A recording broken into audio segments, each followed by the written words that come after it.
Pues qué bendición el día de hoy, estar juntos y congregados. No siempre todos están contentos como nosotros, especialmente en dos lugares del mundo en este momento.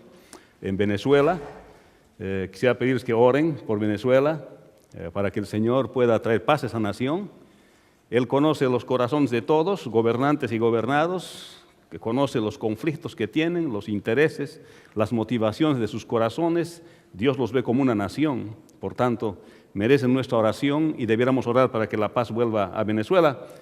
Sin embargo, Dios es Dios soberano y mira por sobre todos los intereses de cada uno de ellos. Para nosotros es un pueblo y para el Señor es un pueblo que espera nuestra oración. Igualmente oremos por Ucrania. Está convulsionado en este momento y cuando yo meditaba al respecto esta mañana, me ponía a pensar en mi corazón que es la naturaleza caída del hombre, son consecuencias de la naturaleza caída del hombre. Y siempre van a haber estas peleas y estas pugnas mientras el corazón del hombre no se rinda a Dios. Así que podemos pedir a Dios solamente por la paz y para que el Señor vuelva a traer la paz a estas dos naciones. Amén. Entonces, oraremos por ellos. Y pues el día de hoy vamos a hablar acerca del tiempo de prepararnos. Todas estas circunstancias, como estamos viendo en el mundo, y no son las únicas cosas que están pasando en el mundo. Con la comunicación globalizada podemos saber todo lo que está pasando en todos los lugares. Pero tal vez estas son las cosas que más están afectando en este momento a todas las naciones de la tierra. Pero a pesar de estas circunstancias que suceden, ha llegado un momento especial para cada uno de ellos. Y Dios habla a través de todas las circunstancias.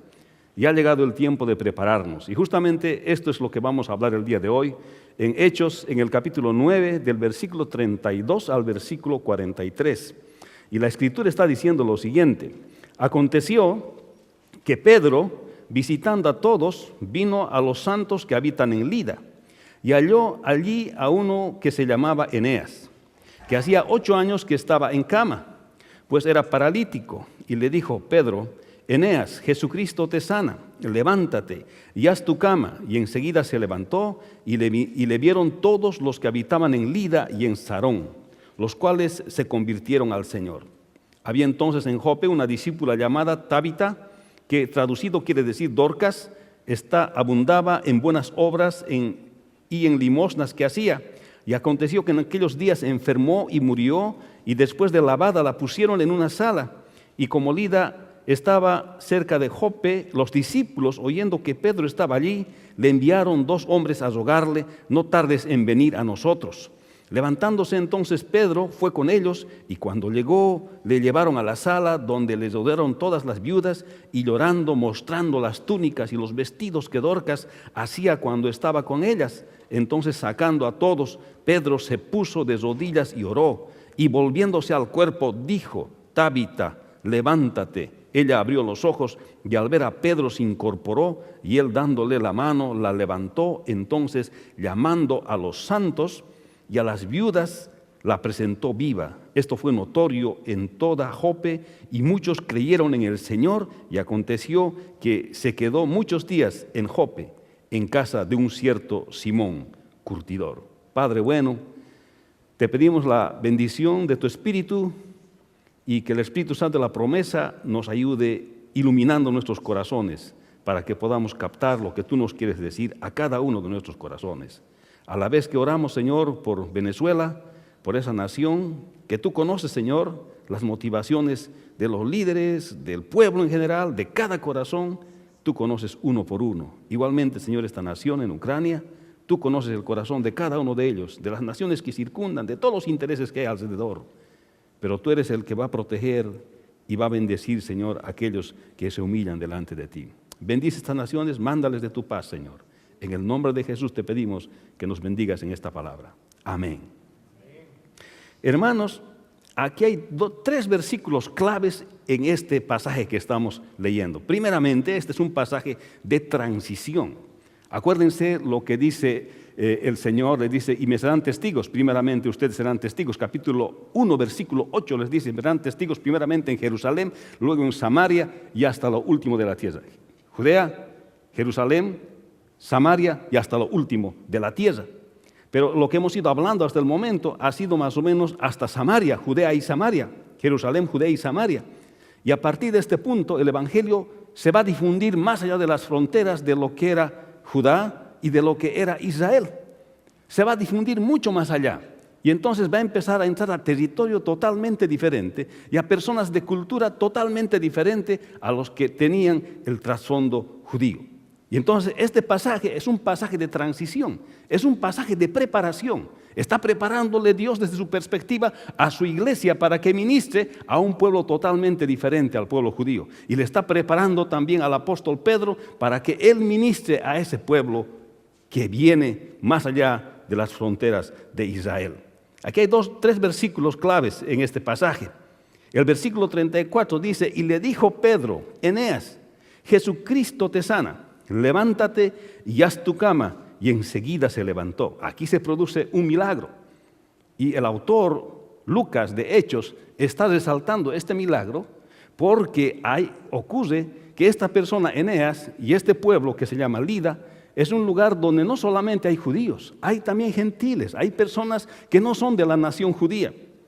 Y cuando vemos el versículo 40, que es otro versículo clave, dice, entonces, sacando a todos, Pedro se puso de rodillas y oró, y volviéndose al cuerpo dijo, Tabita, levántate.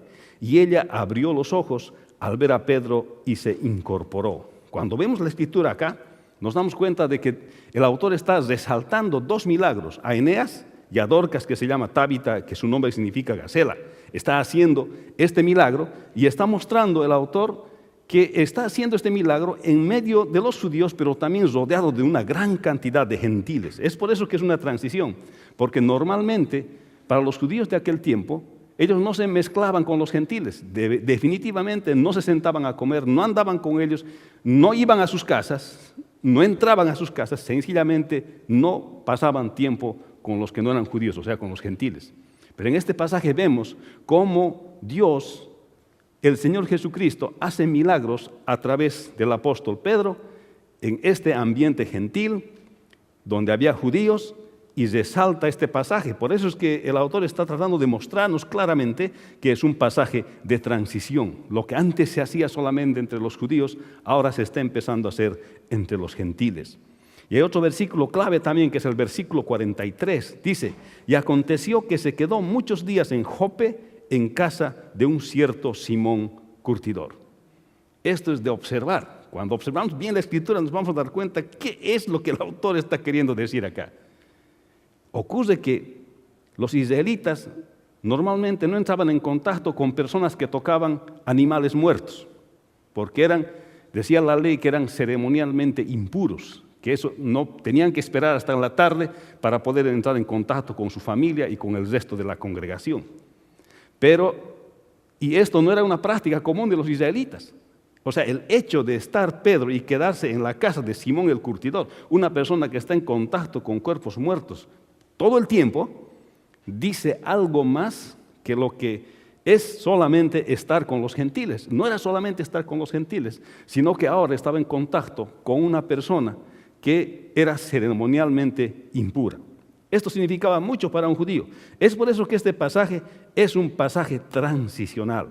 Y el libro de los Hechos es la continuación del Evangelio de Lucas. Y en el inicio del mismo se afirma en Hechos capítulo 1, versículo 8, que los discípulos serían testigos en Jerusalén, Samaria y hasta lo último de la tierra. Y prácticamente este es el bosquejo del libro. El libro se divide en Jerusalén, Judea, Samaria y hasta lo último de la tierra. Y esta parte que estamos viendo desde el versículo 32 adelante del capítulo 9 es lo último de la tierra. Antes de eso hemos hablado de Jerusalén, Judea y Samaria. Entonces está bosquejándose el libro en ese sentido. Pero para aclarar esto, Lucas afirma que en el libro de Hechos, lo último de la tierra se refiere a Roma. Si usted ve el capítulo 28, y se va a dar cuenta que cuando el autor Lucas dice hasta lo último de la tierra, se está refiriendo a que el Evangelio llegue a Roma, porque ahí es donde concluye el libro. Se dirige en ese sentido. Entonces, en este pasaje podemos ver la extensión del Evangelio. Estaba en proceso de transición del mundo de los judíos de aquel tiempo al mundo gentil de entonces y por tanto al mundo gentil del día de hoy que somos nosotros. Pedro tendría que ir primero a los judíos, a las tierras gentiles. Y con estos dos milagros se puede ver la dirección del Espíritu Santo para ministrar entre los gentiles, pues este era el plan de Dios y fue siempre el plan de Dios. Y próximamente en el siguiente capítulo vamos a ver cómo la experiencia de Pedro y la experiencia del centurión romano llamado Cornelio ponen definitivamente en la escena la evangelización de los gentiles, ya no solamente de los judíos. Pero antes de que esto ocurra, en el siguiente capítulo, Pedro está siendo preparado por Dios. Y Dios está preparando su iglesia para que hagan este ministerio que viene después. Había llegado el tiempo de prepararse para llevar a cabo la plenitud de los gentiles, para llevar a cabo la evangelización de los gentiles. ¿Sabe? Este pasaje enseña muchas cosas. A veces, hermanos, no podemos entender las circunstancias en las que nosotros estamos viviendo. Probablemente Pedro no estaba entendiendo las circunstancias que él estaba viviendo. Cómo él podía ser guiado por el Espíritu del Señor a lugares donde a los judíos no se les era permitido ir. Pero definitivamente él fue guiado. Y cuando fue donde Eneas y estaba haciendo estos milagros en medio de los gentiles, fue guiado por el Espíritu del Señor. Pero a veces no podemos entender nuestras circunstancias, pero a veces Dios nos está preparando para algo. Estamos viviendo circunstancias difíciles en nuestras vidas, o somos guiados en el ministerio y aparentemente no entendemos las cosas que nos están sucediendo. Sin embargo, hermanos, Dios nos está preparando para algo. Quiero preguntarle, ¿será que Dios le está preparando a usted para algo? ¿Será que el Señor le está preparando para hacer algo, un ministerio diferente? Tal vez le está preparando algo especial en su vida. Pero Dios obra de esa manera. Entró en un periodo de transición con el apóstol Pedro para ir de los judíos hacia los gentiles. Y podemos decir en el versículo 32 hasta el versículo 35 que en la sanidad de Eneas, que Dios fortalece la fe de su iglesia y convence a otros a la vez. Porque Pedro se estaba dirigiendo en el nombre del Señor Jesucristo a Eneas, que era paralítico, y este se levanta. Le dice, el Señor Jesucristo te sana, levántate. Y aquel hombre se levanta de su parálisis y empieza a andar. Aquí se puede ver que Dios y el Señor Jesucristo está fortaleciendo la fe de su iglesia, pero también se puede ver que el Señor está convenciendo a otros con este milagro. Y otra vez se ratifica que los milagros no son tanto para la iglesia, los milagros son más bien para autenticar el mensaje del Evangelio del Señor Jesucristo. Lida era una ciudad que se menciona una sola vez en el Nuevo Testamento. Felipe vino antes a Lida, a las regiones de Lida, y eso se narra en Hechos capítulo 8, versículo 40. En este pasaje, Pedro está visitando a todos y se encuentra a este hermano que se llama Eneas, que era paralítico. Y entonces, pero no se sabe por qué Pedro decide realmente sanarle, pero yo creo que ha sido la guía del Espíritu Santo que le ha guiado para sanarle. No dicen los motivos, pero al aparecer este hombre sano, fortalece a la iglesia y convence a otros que no conocen todavía al Señor Jesucristo. Viendo desde la perspectiva del Espíritu Santo, el Señor quiere fortalecer a su iglesia en esa región y además prepararle al apóstol Pedro para su futura misión. Le está hablando indirectamente al apóstol Pedro, está mandando a un lugar donde hay judíos pero también hay gentiles y le está diciendo, ahí te voy a respaldar. O sea que no es tanto problema para mí que prediques entre gentiles, voy a hacer milagros también entre gentiles. Le estaba hablando esto al apóstol Pedro. Hermanos, y esto es interesante porque nos muestra cómo el apóstol Pedro con su presencia va y bendice a las otras personas, va y fortalece a las personas. ¿Ha pasado alguna vez cuando usted visita a alguien, usted lo ha fortalecido? ¿O cuando usted lo visita a alguien, usted ha sido fortalecido? Yo tengo esta experiencia cuando el pastor Vélez, que viene a predicar cada año aquí a la iglesia, pastor Gregorio Vélez viene a la casa. Él ha sido un pastor con quien hemos trabajado juntos desde el inicio de mi ministerio. Así que él viene y agarra su Biblia con autoridad y se sienta en el comedor de la casa y dice, Juan, ven, vamos a leer la Biblia. Y abre la Biblia y agarra la palabra de Dios. Y empieza a explicarme de esos pasajes que tantas veces hemos predicado. Él y yo conocemos de memoria esos pasajes. Pero cuando él habla, algo sucede. Que después, cuando él se va de la casa, hemos quedado fortalecidos de lo que él ha dicho. Nos hemos quedado como con más fuerza, nos hemos quedado con más ánimos. Y esto había pasado con el apóstol Pedro. Estaba yendo a visitar a los hermanos para fortalecer también a los hermanos. ¡Qué increíble! Pero Si usted ha visitado alguna vez a un hermano, qué lindo es experimentar, o que el hermano experimente la fortaleza de Dios a través del compartir la palabra del Señor. Entonces, es como si hubiésemos comido espiritualmente. ¿Visita a usted para fortalecer a los hermanos de la iglesia del Señor? ¿Los visita para fortalecerlos? ¿O espera que le visiten? ¿Los visita para hacerles fuertes en su fe? Pero esta visita no solo fortalece, sino que Dios hace un milagro y obra por Pedro para curar a este paralítico. Y así que muchos que estaban allá se convierten al Señor. Otra vez los milagros sirven para confirmar y autenticar el mensaje del Evangelio y el testimonio, y da testimonio a aquellos que no creen en el Señor Jesucristo, para que crean en Él. También era un tiempo de preparar el ministerio del apóstol Pedro con los judíos en medio de los gentiles. Dios estaba preparándolo para lo que venía después. A veces no somos capaces nosotros de interpretar las circunstancias en las cuales Dios nos coloca y nos está preparando en algo en nuestra vida.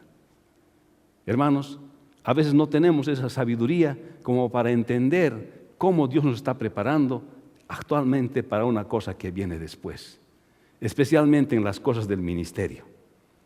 Y a veces nosotros hasta quedamos descontentos por las circunstancias que estamos viviendo y no nos damos cuenta que Dios nos está preparando para otras cosas después, queridos hermanos.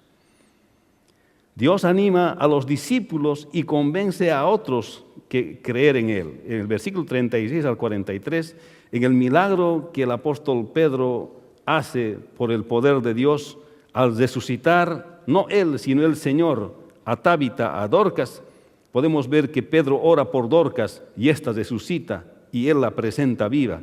Y esto también sirve para fortalecer a la iglesia, pero también sirve para convencer a otros de la fe. Y es otra vez para autenticar el valor del Evangelio del Señor Jesucristo. Dorcas significa gacela. Esta mujer era virtuosa, hacía muchas obras. Ocurre que se enferma y de pronto muere. Pero aquí no es porque ella ha hecho muy buenas obras que ahora merece ser resucitada. Ese no es el hecho. Sino que los hermanos tenían tanta fe que le llaman al apóstol Pedro y asumen directamente que el apóstol Pedro le va a resucitar. Porque ya estaba muerta la hermana, ya le habían lavado, ya le estaban velando. Y seguramente en unos 2 días pensaban ya hacer el sepelio, pero le llaman al apóstol Pedro, ellos seguros de que él le va a resucitar. Pero no porque tenía merecimientos para eso, sino porque la soberana voluntad de Dios así lo ha querido. Entonces, cuando el apóstol Pedro se acerca a ella y ora, porque tampoco la quiere tocar, porque los judíos no tocan a los muertos. La ley dice que no hay que tocar, porque si no te hace ceremonialmente impuro, entonces ya no puedes hacer otra cosa, tienes que estar fuera. Entonces él no la toca, solamente se acerca y ora. Y cuando le ordena que se levanta, ella se levanta. Los discípulos saben que Pedro está en Lida, cerca de Jope, que puede ser llamado. La fe de los creyentes era tan grande que esperaban realmente que Pedro la resucitara. Y no Pedro, sino el Señor a través de Pedro. Y en ese momento Pedro va y cuando entra, ora y la resucita. Entonces, Dorcas resucita de acuerdo a la Escritura y se levanta viva. Y también muchos se convierten al Señor Jesucristo. No es que los discípulos, hermanos, estaban buscando milagros para subsistir en su fe, solo que su fe era grande para la resurrección de Dorcas. Nosotros ya creemos en el Señor Jesucristo. No necesitamos milagros para continuar creyendo en el Señor. Ya hemos creído. Hemos entendido que nuestra salvación está en Cristo. Hemos entendido que Dios es poderoso. Que Dios es poderoso para mandarnos al cielo porque hemos creído en Él. Ya no necesitamos un milagro adicional para fortalecer una fe que ya hemos depositado en Cristo Jesús. Pero los que no conocen al Señor Jesucristo van a quedarse convencidos y admirados cuando Dios hace milagros y entonces vendrán a los pies del Señor. Y esto se ratifica con los milagros que ocurren en el principio de los hechos, porque Dios hace milagros para convencer a aquellos que no conocen de Él. El Señor les anima con este milagro, pero como siempre, muchos vienen al conocimiento de la verdad. Y otra vez los milagros, una vez más, son señal para los creyentes. no para los creyentes, perdón, sino para los inconversos, para autenticar el mensaje del Señor Jesucristo. Hermanos, este tipo de milagros, y podemos ver también en las Escrituras cómo Dios anima a su congregación. ¿Cuántas veces hemos sido animados por la presencia de alguien? No es bueno ausentarse de los ministerios, porque nos extrañamos y la presencia de un hermano nos anima, hermanos. ¿Le ha pasado eso alguna vez? Y no solamente en la iglesia, sino en la familia. Cuando algún familiar le visita a la casa de mucho tiempo, ¿le alegra o no le alegra? No le ha traído nada tal vez, pero su presencia le da ganas de tomar un café o tomar un té. En mi caso un café debe ser, un té, qué sé yo, algo, y conversar con la persona. Conozco de familias que cuando alguien les visita se quedan hasta las 2, 3 de la mañana hablando. Amanecen hablando, se ponen al día de los años que no han hablado. La presencia de una persona nos anima, hermanos. La presencia de un hermano nos anima. Y las cosas que ocurren en el ministerio también nos animan a nosotros. Y la presencia de Pedro, y especialmente ese milagro que estaba ocurriendo allí, anima a la congregación. Y podemos decir que Dios anima a los discípulos y convence a otros de que vengan a Él. Este tipo de circunstancias controladas por la soberanía de Dios, se puede ver que el Señor está preparando a Pedro. O sea, hay dos perspectivas, la perspectiva de Pedro y la perspectiva de Dios en este pasaje. Dios está preparando a su iglesia y a sus siervos para ir a un territorio nuevo, para incursionar a un territorio nuevo. Y la perspectiva de Pedro es, Pedro está siendo preparado para él incursionar en el nombre del Señor a un territorio nuevo. Este tipo de circunstancias, Dios obra y Dios está hablando a su pueblo. En el versículo 43, el apóstol Pedro se queda en la casa de Simón el curtidor. Y dice Levítico 11:40, y el que comiere del cuerpo muerto lavará sus vestidos y será inmundo hasta la noche. Asimismo, el que sacare el cuerpo muerto lavará sus vestidos y será inmundo hasta la noche. Y esto es lo que llama la atención. Sabe Pedro de esto de la ley, porque además Pedro es más inclinado a predicar la ley juntamente con el evangelio. Ese conflicto ha tenido con el apóstol Pablo. Entonces él sabía esto, pero aún sabiendo esto, se queda en la casa de Simón el curtidor, lo que tal vez le iba a hacer ceremonialmente impuro. Por tanto, aquí estás recibiendo un mensaje bien claro del Señor, que Dios no está haciendo distinción entre judíos y gentiles ahora. Todos tienen a disposición la salvación del Señor Jesucristo. Puede que Dios, hermano, le esté preparando a usted para algún área del ministerio. Tal vez usted no está muy contento o no está muy animado de hacer ese ministerio. Tal vez le parece algo totalmente diferente. No crea que es una sensación diferente al apóstol Pedro. El apóstol Pedro definitivamente no se sentía cómodo, y si usted ve pasajes en los Hechos, se va a dar cuenta que Pedro no se sentía cómodo de hacer ministerio entre los gentiles. Obviamente su trasfondo judío era bien fuerte. Pero a veces el Señor nos está preparando para algo. Y es muy probable que Dios está preparando para un ministerio que tal vez tú no pienses que debes hacer. Tal vez no es una cosa que exactamente te agrada, que te gusta. Porque esa es la obra del Señor. A veces hacemos cosas que nosotros no haríamos normalmente en las cosas del Señor, en el ministerio. Pero Dios puede estarnos preparando en un área específica de ministerio. Cuando usted emprende algo nuevo en su vida, Dios lo está preparando. Dice, pero ¿cómo, pastor? Dice, eso no es ministerio. Es ministerio, hermano. Cuando usted está estudiando para obtener una profesión o está estudiando para obtener un oficio, Dios también lo está preparando. Porque a través de la profesión, a través del oficio o a través del negocio que usted se está preparando, Dios tiene expectativas de que use esto para la gloria de Dios. De que también usted piense, ¿qué ministerio voy a hacer con esto que Dios me está permitiendo que me prepare? Porque no hay área en nuestra vida que no le pertenezca a Dios. Y esto es lo que justamente estamos haciendo con Paz Financiera, ¿verdad? El área financiera, esta tarde, con hermano Peter y Patricia, 5 de la tarde. Cómo manejar nuestro dinero. Pero no hay área en nuestra vida que no le pertenezca a Dios. Si estudio para Dios. Por tanto, Dios me debe estar preparando de alguna manera para que con lo que yo estoy estudiando también le sirva a Él. Por tanto, también haga ministerio. Algunos tenemos esa capacidad de vivir en compartimientos. El compartimiento de mi estudio y el compartimiento de mi vida en la iglesia. Estos dos compartimentos no se juntan. Sí se juntan en el Señor. Si Dios nos está bendiciendo con algún tipo de educación, esto debe ser rendido a los pies del Señor. Amén. Indirectamente Dios te está preparando para que a través de esa capacidad tú puedas servir al Señor. Hermanos, hace poco recibí una llamada.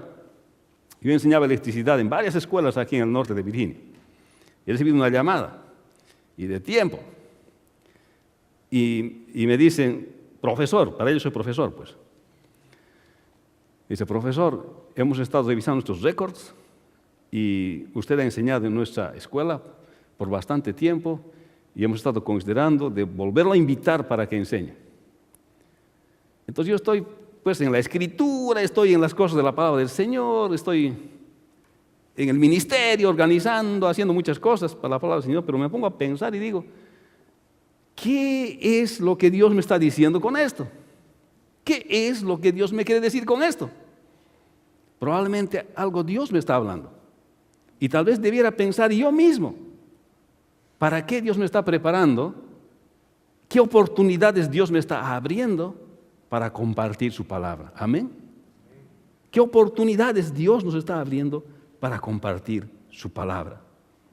Desde que usted le pertenece a Dios, esa preparación no solamente es para mejorar sus condiciones de vida, sino también es un tiempo de preparación para un posible ministerio que usted puede hacer en ese nuevo territorio en el que usted va a entrar. Testifica del Señor en su trabajo, lo hace. Pero Dios le ha estado preparando, porque en el nuevo trabajo que usted tiene ahora, tiene acceso a otras personas que antes no tenía. Por tanto, ¿está usted testificando del Señor? ¿Está entendiendo el plan de Dios al permitirle tener una bendición a usted? Recuerdo muy bien, escribí un libro de electricidad hace tiempo. Y entonces mi dilema era, ¿cómo voy a testificar a estos muchachos de la palabra de Dios? Porque cada temporada tenía cualquier cantidad de muchachos.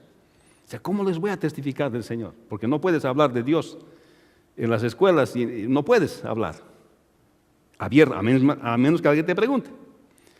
Entonces me ocurrió una idea interesante y le voy a colocar un versículo en cada parte de mi libro. Eso nadie me puede prohibir. El que quiere comprarlo, lo compra. El que no quiere comprarlo, pues no lo compra. Y el que lo compra me lee todo lo que está ahí. Así que le puse sus textos ahí y puse mi testimonio más ahí. Y el que lo compra, pues lo lee. Y si el que no quiere leer, pues no lo compra. Pero hermanos, ¿cómo estamos utilizando nosotros la preparación que Dios nos da para poder testificar del nombre del Señor? Para hablar del nombre del Señor. Donde nosotros estamos, ¿cómo estamos utilizando? ¿Está usted en un tiempo de preparación? Debería de pensar qué es lo que el Señor quiere con esa nueva profesión, con ese nuevo oficio, con ese nuevo ingreso que usted tiene. ¿Qué es lo que Dios quiere? Tal vez esté entrando usted a un territorio desconocido. El apóstol Pedro estaba siendo preparado para ingresar a un ministerio totalmente nuevo para él. Y él estaba siguiendo la dirección del Señor y como vamos a ver en el capítulo siguiente, que Dios le habla bien claro al apóstol Pedro. Y entonces él obedece al Señor. Hermanos, Pedro se dirige en el nombre del Señor Jesucristo a Eneas, que era paralítico, y éste se levanta. Dios fortalece la fe de su iglesia y convence a otros a la vez. ¿Sabe qué, hermano? Pedro ora y Dorcas o Tabita resucita y la presenta viva. Dios, hermanos, anima a los discípulos y convence a creer a otros en él. Dios le está preparando a Pedro para iniciar el ministerio entre los gentiles. Hizo ministerio en territorio parcialmente gentil y luego se quedó en casa de Simón el curtidor, que era constantemente, ceremonialmente impuro. Este era el nuevo contexto de su ministerio. Es muy posible que Dios, hermano, a usted lo está preparando para entender o hacer un ministerio en un campo que tal vez usted no está percibiendo. Así es Dios. antes de llevarle a otro ministerio, le va a permitir entrar en transición. ¿Estamos entendiendo las circunstancias a través de las cuales Dios nos está hablando? Tal vez estamos cuestionando mucho a Dios por las circunstancias actuales que estamos viviendo. Quizás estamos siendo preparados por Dios para algo diferente que Él tiene en sus planes para nosotros. ¿Vamos a dejar llevarnos por Él? ¿Vamos a dejar guiarnos por el Espíritu del Señor para hacer la obra del Señor? Pues yo quiero animarle, hermano. Mire tantas bancas vacías. Tal vez sea lindo que usted traiga un visitante la siguiente semana. Que haga el esfuerzo de pasar con su automóvil y traiga uno aquí a la iglesia. Mire, hermanos, el día que esté lleno todo esto, hemos usado bien este local. El día que no haya un asiento donde sentarse aquí, estamos utilizando bien este local que el Señor nos ha confiado. Como lo dije el anterior domingo, esta iglesia es nuestra, este local es nuestro, es nuestra propiedad. Por tanto, somos mayordomos de este santuario. Y nuestra responsabilidad es tener toda la gente sentada aquí, ministrar a la mayor cantidad de gente posible en este lugar. ¿Se ha puesto a pensar su responsabilidad? ¿Se ha puesto a pensar el desafío que usted tiene de prepararse para hacer la obra del Señor? No piense que usted no está calificado, pero Dios le va a preparar si usted le deja hacer su obra en Él. Así que este año vamos a proponernos algo bien interesante. Vamos a proponernos traer más personas a la congregación para hacer buen uso de este local. Y vamos a proponernos predicar la palabra de Dios a todos aquellos que necesitan. Así que le animo, hermano. Tal vez ha llegado para usted el tiempo de prepararse. El tiempo de mirar su vida cristiana de una manera diferente, de manera que usted pueda participar ahora en el ministerio. De estar sentadito allá, se ponga en acción. Los que han entrado en acción saben de lo que estoy hablando. Póngase en acción para la obra del Señor. Amén. Vamos a orar. Padre bueno, te bendecimos. Gracias en esta tarde, Señor. Te pedimos que tú siempre nos hables en nuestro corazón y que podamos, Señor, entender lo que es el tiempo de prepararnos. Señor, tú has preparado al apóstol Pedro para llevar el evangelio a los gentiles y también, Señor, has preparado a tu iglesia, Señor, para que tu iglesia, Señor, entienda que el evangelio debe ir mucho más allá. Y tal vez el tiempo de nosotros ha llegado, Señor, el día de hoy. Y todo lo que tú nos das, con las cosas que nos has dado, Señor, que sirvan también como preparación para hacer tu obra en lugares que tal vez no hemos pensado. Y que nosotros, Señor, podamos traer más personas, Señor, aquí a la iglesia para que escuchen tu palabra y para que podamos hacer uso de este local como buenos mayordomos, así como nos has hecho, Señor. En el nombre de Jesús te damos gracias. Amén. Que el Señor les bendiga.